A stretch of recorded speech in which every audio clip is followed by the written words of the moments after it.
One of the elements of how Snowflake is leadership structure is set up that was really interesting to me was sort of the composition of small teams. And so I was wondering if you could talk to us a little bit more about that team structure. My understanding is that it's 4-person teams, and like the idea is like make it small and then use those as like the units to sort of build up.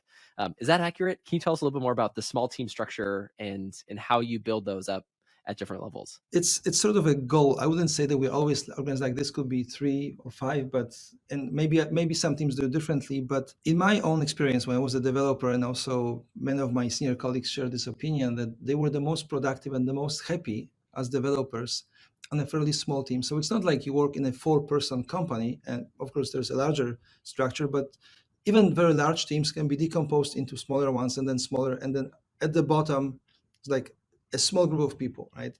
Usually they do their own code reviews, designs, they own something together, and then they interact with other small teams, and then they build something larger. It's not always possible, in some roles you've got to be extremely horizontal and talk to everybody and understand a lot of things. But I think it's, most developers, I know 80% could easily fit into this kind of small team model, and it's not like I see a lot of it happening. It makes people happier because they know their small number of colleagues very well.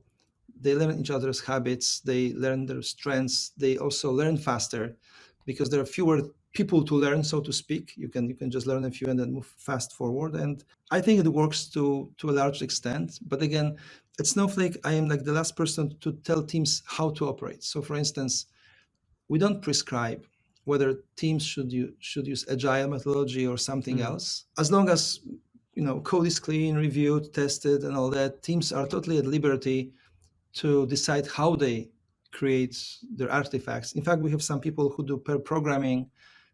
It's totally fine too.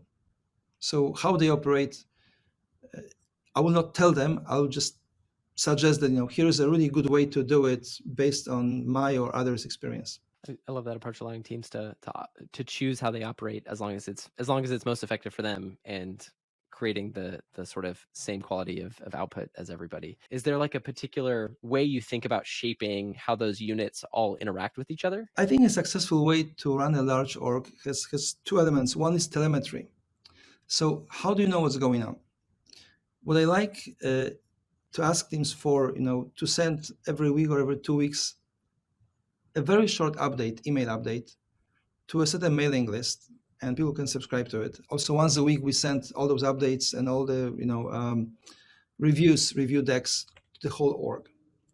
But to me, I read those very carefully, and I learn a lot about, okay, on that team, things look green, no issue. On that team, something started to go south, need to pay attention.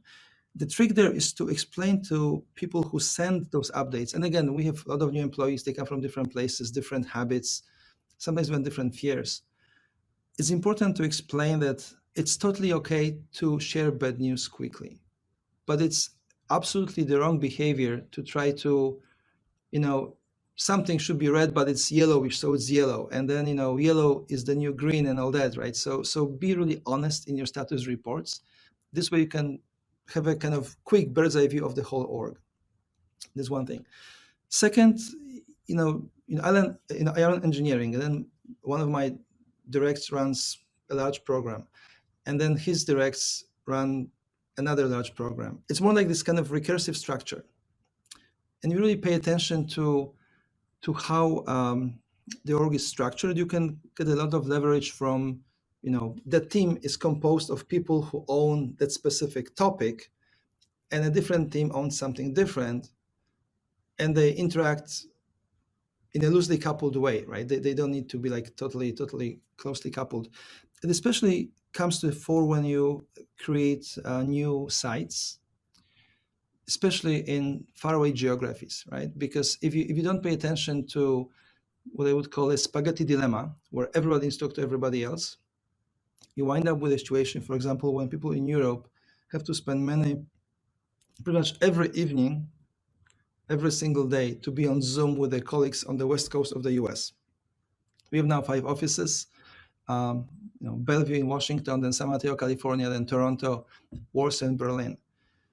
So how do you protect people from essentially having no life because they have to be always on Zoom and talk to their colleagues, right? If you kind of have some attitude that in steady state, it should be at most one evening a week, it kind of forces some decisions, right? It forces grouping of work. Okay, that team owns that part, the other team owns the other part, and they communicate through, documents and files. They don't need to be on meetings all the time.